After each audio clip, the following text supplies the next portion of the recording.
जत गाबै गीत।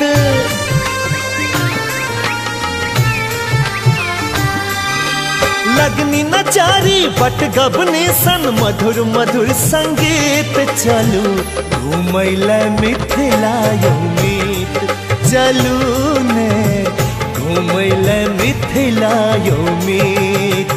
पुरबैया के धुन में कोयलिया जत गाबै गीत। लगनी नचारी बट गबनी सन मधुर मधुर संगीत। चलू घूमै ले मिथिला यौ मीत।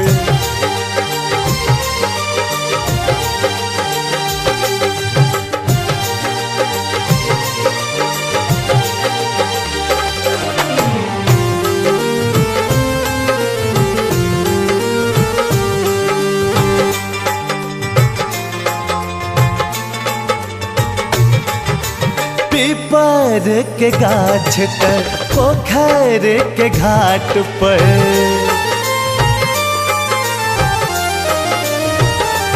हाँ पीपर के गाछ तर पोखर के घाट पर। बैस के देखियो कते मोन लगै छै।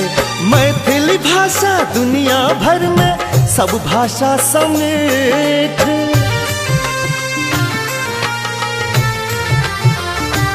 हो मैथिली भाषा दुनिया भर में सब भाषा समेत। चलू घूमै ले मिथिला यौ मीत, चलू ने घूमै ले मिथिला यौ मीत।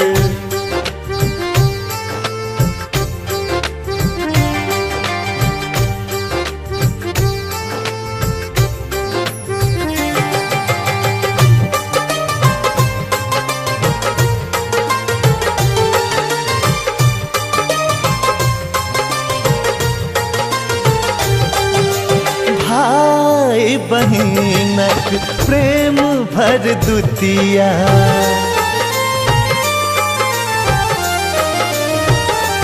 हाँ भाई बहिनक प्रेम भर दुतिया। मायक स्नेह लाबै पावन जितिया। भांति भांति के रंग में देखू मिथिला के रीत।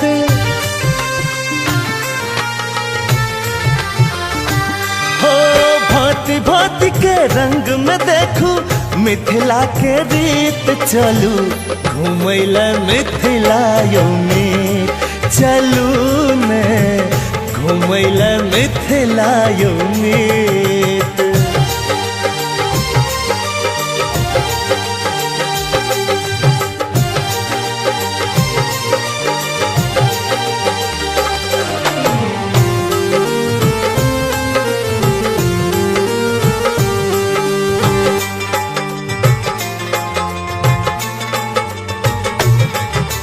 घर घर में होई छै दुर्गा के वंदना।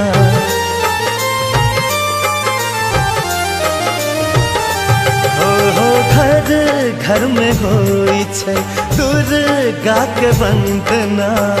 शिव अताबै छथि बन कऽ उगना।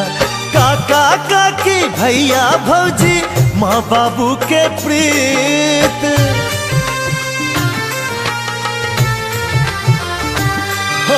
काका काकी भैया भौजी माँ बाबू के प्रीत। चलू घूमै ले मिथिला यौ मीत, चलू ने घूमै ले मिथिला यौ मीत। पुरबैया के धुन में कोयलिया जत गाबै गीत। लगनी नचारी बट गबनी सन मधुर मधुर संगीत। चलू घूमै ले मिथिला यौ मीत।